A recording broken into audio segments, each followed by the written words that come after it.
दरवाजा कुणीतरी ठोठावत होते. टकटक आवाजाने ज्योती जागी झाली. कोण आला असेल आता भर दुपारचं? नुकताच घरातील कामांचा निपटारा करून जरा डोळा लागलेला. त्यात आता कोण आलं असेल? जरा अनिच्छेने दरवाजा उघडला. डोळ्यात अर्धवट झोप, केस विस्कटून इकडून तिकडून लोंबलेले. तशाच अवतारात दरवाजा उघडला. कोण?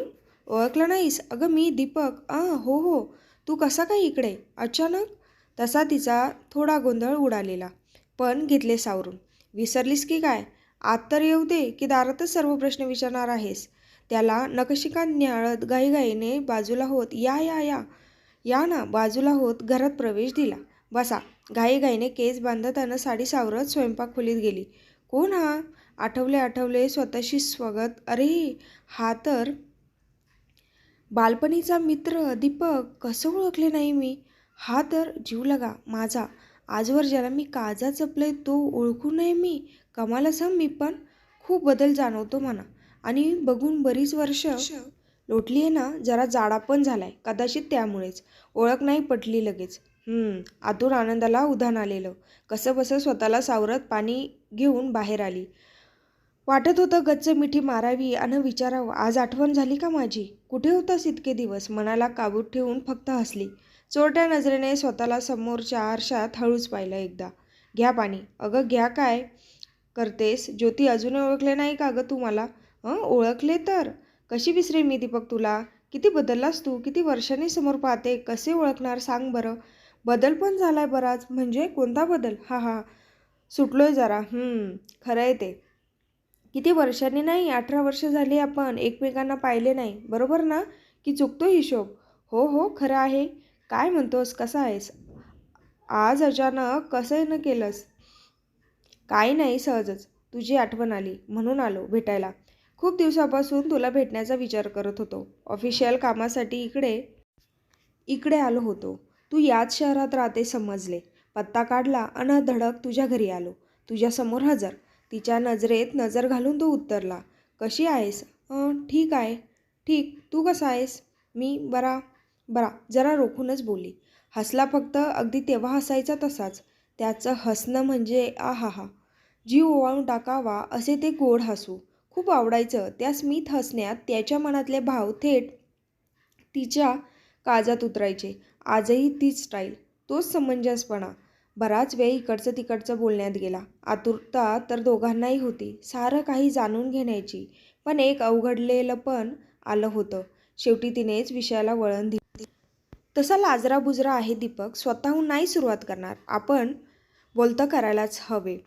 हो, ते दिसतच आहे. खरं सांगू दीपक, मला तू ओळखूच नाही आलास रे. खूप दिवस झाले रे. काहीच खबर नाही तुझी. कोणाकडे चौकशी करण्याची पण सोय नाही. माझे लग्न झाले आणि दुसऱ्या मुलाला माहेरी आले तर कळलं की तुम्ही गाव सोडून शहरात गेला. कुठे? का? ही प्रश्न मनातच कोंडलेली राहिली. अगदी आजपर्यंत, या क्षणापर्यंत. कधी शोधण्याचा प्रयत्न नाही केलास का मग? भूतकाळ सरसर डोळ्यापुढे धावू लागला दोघांच्या. ही आज मिळतील तुला सर्व प्रश्नांची उत्तरं. सांगतो. ऐक. तुझं लग्न झाले ज्योती, आणि मला खूप उदासीनता आली. कशातच लक्ष लागेना. शून्यात नजर लावून तासनतास एका जागी बसायचो. माझी ही अवस्था आईने हेरली आणि तिने बदलीचा अर्ज दिला.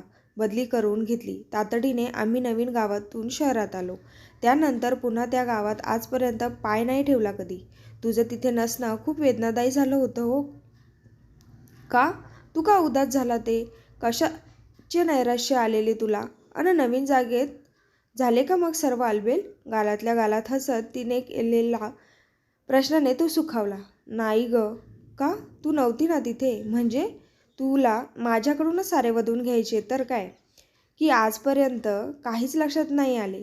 तेव्हाच्या वागण्या बोलण्याचे संदर्भ हेच ग. तुझ्याशिवाय मला. अरे पण काय तू? आहे तसंच आहे. अजून अजिबात बदललेला नाही. तोच लाजाळू स्वभाव, तोच संकोच, तेच निरागस भाव, तोच बुजरेपणा. बोल की, तुझ्याविषयी काय ते? थांब हं, खिडकीचा पडदा ओढते. डोळ्यावर ऊन येतंय ना. ओनवे होऊन पडदा सारताना झालेला स्पर्श. खिडकी शेजारी बसलेला तो आतून बाहेरून शहारला. बोल आता. की एवढ्या वर्षानं एवढ्या प्रयत्नांनी पत्ता शोधून भेटावयास आला. अव्यक्त भाव मनातले आजही नाही व्यक्त होणार का? तसाच पुन्हा माघारी जाणार? तू नाही बोलणार काही? तुझ्या मनातली ज्योती. बोल ना काहीतरी तूही. आपण काय तू तू मी मी खेळतोय का दीपक? या वाक्यावर खूप गोड हसली दोघेही. खुर्चीवर बसलेली ती त्याच्याजवळ येऊन बसली. तसा तो हळूच दूर सरकला. तू ना खरंच वेडा आहेस हं. अगदी ठार वेडा. मी काय तुला खाणार आहे का? किती घाबरतोस रे? जरा अंतर कमी केलं रे आपल्यातलं. बोल आता धीटपणे. लाजाळूचं झाडच नाही तर तू. लहानपणी पण असाच होता. मला वाटलं आता तरी सुधारला असशील. ये काहीतरी. हां, गप्प. काही नाही गं, कसं सांगू? कशी, कुठून सुरुवात करू तेव्हाचा गोंधळ आजही सुरूच आहे. सांग रे, संकोच नको करू. बालपणीचे मित्र ना आपण. वय जरी वाढली असली तरी एकमेकांप्रती तोच विश्वास, तोच शुद्ध भाव अजूनही चेहऱ्यावर स्पष्ट दिसतोय. त्याचं संयमी वागणं, तिचं लागवी बोलणं, छान ट्युनिंग दोघांचं. बोल तर मनमोकळेपणाने. एक सल मनातील रोज रोज छळते ग मला. कोणती? हे बघ, काही गैरसमज नको हं. जे बोलणार आहे ते अगदी सत्य आहे. मनाच्या तळाशी खोलवर रुतून बसलेलं तिचे एकटक बघणं, पापणी न लावता नजरेत भरून घेणं अस्वस्थ करत होतं. ये, अगं ऐकतेस ना? कुठे हरवलीस? काही नाही, काही नाही. बोल, ऐकते. तू ना मला अगदी 3री-4थीत होती ना तेव्हापासून खूप आवडायचीस. तसे आपल्या वयात फक्त 1 वर्षाचा फरक. मी 5वीत, तू 4थीत. तुझं आमच्या घरी येणं जाणं असायचं. तू आलीस की खूप आनंदी व्हायचो. सारखे तुला बघत राहावं. तुझं हसणं, बोलणं, शाळेत खो खो खेळताना नेमका मलाच खो देताना मारलेला धपाटा सारं सारं खूप आवडायचं. तेव्हा नाही समजायचं गं. तुझा सहवास इतका का का का हवा हवासा वाटतो. हळूहळू वय वाढत होतं तसा तसा मी तुझ्यात अजून अजून गुंतत चाललो होतो. नजर सारखी तुझाच पाठलाग करायची. दिसली नाहीस की कासावीस व्हायचो. उगाच चकरा मारायचो रस्त्यावर जो तुझ्या घरासमोरून जात होता. चोरून चोरून लपून छपून तुला बघायचो. समोर आलीस की टाळायचो पण आतून सुखावून जायचो. तुझ्या डोळ्यातले भाव, तुझी आणि इतरांची नजर चुकवून जाणून घेण्याचा प्रयत्न करायचो. मला जे वाटते तेच तुलाही माझ्याबद्दल वाटते का हे शोधण्याची ती धडपड. पण सांगण्याची, विचारण्याची हिंमत नाही केली कधी. का कुणास ठाऊक. तेव्हा मी व्यक्त नाही होऊ शकलो. अचानक एक दिवस तू घरी आलीस. तेव्हा मी 12वीत आणि तू 10वीत होऊन घरीच होती. आईला म्हणाली, मला पाहुणे बघायला आलेले काकू आज. हो का? कुठले ग? एवढी काय घाई झाली? तुझ्या घरच्यांना चांगली हुशार आहेस की. शाळेत पुढे शिकवायचे सोडून कशाला संसार गळ्यात बांधतायत तुझे आई वडील? या आईच्या प्रश्नावर तू काहीच उत्तर दिले नाहीस. पुन्हा माझ्याकडे बघत म्हणालीस, माझं लग्न होणार आता. खरं तर काही चिरणारे शब्द ऐकून मी पुरता घायाळच झालो होतो. कोवळं प्रेम आपलं बहरण्याआधीच कोमेजून जाणार होते याची कल्पना होती ग. परंतु निशब्द मी स्मित करून सावरला तो कोसणारा क्षण. छान, एवढेच बोललो फक्त. पण तू खूप बेचैन भासलीस माझ्याकडून. अशा उत्तराची अपेक्षा नसावी बहुतेक तुला. काहीच न बोलता निघून गेलीस. त्यानंतर आमच्या घरी तुझं येणं जाणं कमी झाले होते. थोड्याच दिवसात लग्नही झालं. नवरीच्या वेशात तुला पाहताना आतून तुटलो खूप मी. निरोपाच्या क्षणी मला पाहून केविलवाणा निशब्द कटाक्ष तुझा बराच काही सांगून गेला. नजरेनं नजरेला दिलेली कबुली, तोच काय प्रेमाचा अंकुर काळजात कायमचा रुजला. त्याला कधी सुकू दिले नाही. पुढच्या काळात तो क्षण मनाला उभारी देणारा ठरला. त्या रात्री खूप रडलो ग मी. अगदी हमसून हमसून घरात गप्प गप्प असायचो. कशातच लक्ष लागेना. सारखा तुझा चेहरा समोर यायचा. लग्न जमल्यानंतर तू स्वतःहून ब्लॅक आणि व्हाईट पासपोर्ट साईजचा फोटो 10वीच्या परीक्षेच्या वेळी काढलेला बळजबरीने माझ्या हातात दिला होता. तेवढा एकच फोटो असावा तुझ्याकडे. कशाला कशाला तो फोटो? अरे असू दे, माझी आठवण म्हणून. तो फोटो म्हणजे विरक्त आयुष्याला लाभलेला परीच झाला ग. त्यानंच अनेकदा धीर दिला, खात्री दिली, विश्वास दिला. एकमेकांच्या मनातले तेव्हा स्पष्ट जाणवत होतं. परंतु शाब्दिक कबुली कधीच नाही देता आली. तुलाही नाही आणि मलाही नाही. फोटो सतत माझ्या पॉकेटमध्ये असायचा. एकांतात फोटोशी खूप बोलायचो. कुठे आहेस? कशी आहेस? माझी आठवण येते का ग तुला? की विसरून गेलीस? मला खूप आठवण येते. तुझी करमत नाही ग. तुझ्या विना मनातले सारं सारं सांगायचो, बोलायचो. दुवा होता तो आपल्यातला. कदाचित त्या फिलिंग तुझ्यापर्यंत पोहोचत सुद्धा असतील. खरं आहे. कागदी प्रतिमा जिवंत वाटायची. आपण एकमेकांसोबतच आहोत असे वाटायचे. कधी कधी वाटायचं फाडून फेकून द्यावा हा फोटो. नाही ग नाही, धजावले हात. तोच एक सहारा होता माझ्या जगण्याचा. जीवन संपून टाकावे असा अघोरी विचारसुद्धा मनात यायचा. नाही नाही, असं होता कामा नये. तिचे काय होईल मग माझ्याशिवाय? ती नाही जगू शकणार. अनंत प्रश्नांचा सारखा भडीमार चालू असायचा. कशातच रस वाटेनासा झाला. न अभ्यासात लक्ष, न दैनंदिन कामात लक्ष. आईने माझी घालमेल ओळखली. कदाचित तिला कल्पना आली असावी आपल्या प्रेमाची, म्हणून तिने जिथे तुझ्या आठवणी होत्या ते घर, गाव, जागा सोडण्याचा निर्णय घेतला. इथून गेलो तर हळूहळू हा विसरून जाईल सर्व, अशीच धारणा आईची. पण नाही ग, तुला विसरण्याचा जेवढा प्रयत्न करायचो अजून तेवढाच अधिक ओढीने कासावीस व्हायचो मी. शिक्षण पूर्ण केलं, नोकरीही लागली, लग्नही केलं, मुलंही झालीत. वरवर जरी सगळं व्यवस्थित वाटत असले तरी हृदयी वसलेले तुझे अस्तित्व मला कधीच मिटवता नाही आले. तिथपर्यंत कुणीच पोहोचू शकले नाही. तुझ्यावर माझे खूप प्रेम आहे. तुझंही माझ्यावर जीवापाड प्रेम आहे. हे कळूनही तुला कधी सांगता आले नाही. ती बोच मला खूप अस्वस्थ करते. गेले कित्येक वर्षांपासून शोधतोय तुला. काल तुझा पत्ता मिळाला तत्क्षणी ठरवले, आता काही हो, प्रेमाची कबुली द्यायचीच. तू काय विचार करशील, काय बोलशील, चूक की बरोबर, योग्य अयोग्य, अजून बरेच काय काय विचार निष्प्रम ठरलेत तुझ्या खऱ्या प्रेमापुढे ज्योती. हो, अगदी बरोबर बोलतोय मी. खरं प्रेम असेल तर नियतीसुद्धा मदत करते. मला फक्त मनातील सर्व सत्य तुला सांगायचे होते. खूप तळमळत दिवस काढले ग मी. खूप खूप प्रेम आहे माझे तुझ्यावर. हेच सांगण्यासाठी एवढा आटापिटा करून आलो मी. मनावरचं ओझं हलके झाले बघ आता. तू काहीच नाही बोलणार का? आल्यापासून बघतोय तू फक्त एकटक माझ्याकडे बघते ते. काय बोललो ते तरी ऐकत होती की नाही? ए वेडाबाई, कुठे तंद्री लागली आहे? हो हो, ऐकते ना, बोल ना. 1 तासापासून मीच बोलतोय ना, तू बोल आता. थांबवतो कोण बारा आतला? संभ्रम अवस्था तुझी कळते मला. तुझी शपथ, मनात काही वाईट विचार घेऊन नाही आलो ग मी. फक्त एकदाच तुला सर्व सांगायचे एवढ्याच हेतूने माझा. प्लीज काही गैरसमज नको करून घेऊ. नाही रे, गैरसमज काय त्यात? हेच हेच ऐकण्यासाठी कधीपासून कान आसुसले होते रे सोना. मला खात्री होती तू माझ्यावर खूप जीव टाकतोस. मीही तुझ्यावर मरते हे जाणून होतास तरी संयमाने वागायचा. तशी मी थोडी हुडच. तू एक शब्द टाकला असतास तर तुझ्या मागे कुठेही आले असते. तू मात्र विचारपूर्वक काही गोष्टी टाळत असायचा. दूरगामी परिणाम वाईट होतील ही दूरदृष्टी होती तुझ्याकडे. मी मात्र फक्त तू माझा आणि मी तुझी एवढाच विचार, बस. यापुढे काही नाही. काही मर्यादा, दोन्ही कुटुंबात सर्वच बाबतीत खूप भिन्नता होती, दरी होती. ती ओलांडण्याची आपल्याला हिंमत नव्हती. संस्कार संस्कृतीत वाढलेले आपण भावनेपेक्षा नात्यांचा जास्त विचार केला. वयाने लहान असलो तरी विचारांनी प्रगल्भता होती तेव्हाही आपल्यात. पहिलं अन शेवटचं प्रेम तूच आहेस माझं.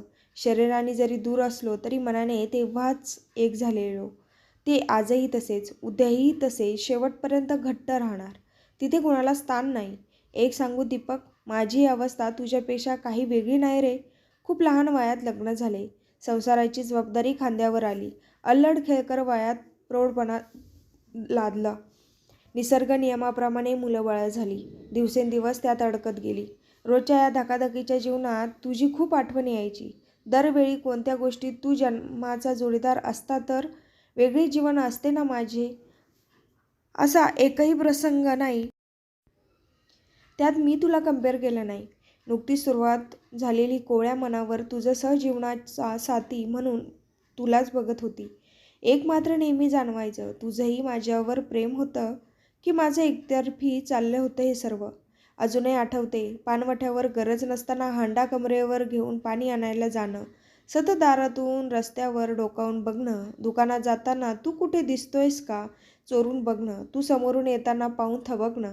तू मोठा लबाड हं, पण ताकाच तूर लागू द्यायचा नाहीस. तासनतास तुझ्या वाटेवर डोळे लावून बसलेली मी.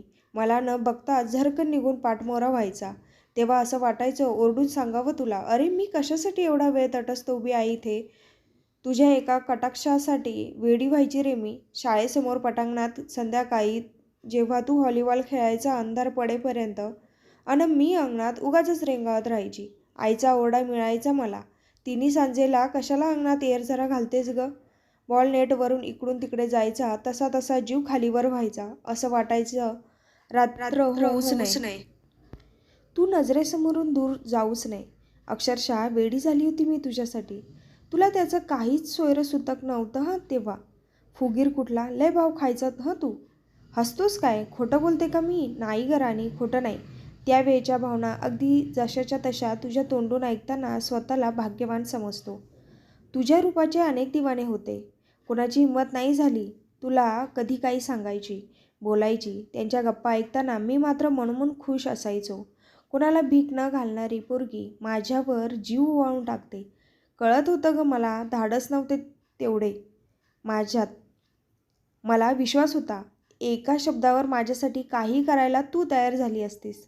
तू अल्लड निरागस राजकुमारी, आईवडिलांची खूप लाडकी होती. तो काळही वेगळा होता. प्रेम वगैरे या गोष्टी म्हणजे अपराध, गुन्हा आहे. घराण्याचं नाव खराब केले म्हणून ही मंडळी जीव घ्यायलाही मागे पुढे पाहत नसायची. दोन्ही कुटुंब पूर्ण भिन्न होते.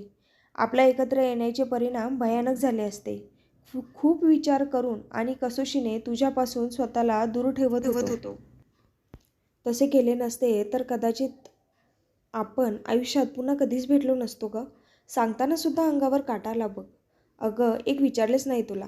काय? तुझ्या वैवाहिक आयुष्यात तू सुखात आहेस ना? पण हो, नजर चुकवत दिलेल्या उत्तराने गालमेल झाली त्याची.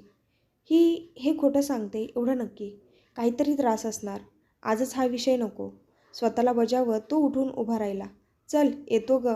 आज परिपूर्ण झालं बघ आयुष्य माझं. तू भेटलीस, मनातले सर्व सांगून काळजावरचा भार हलका झाला.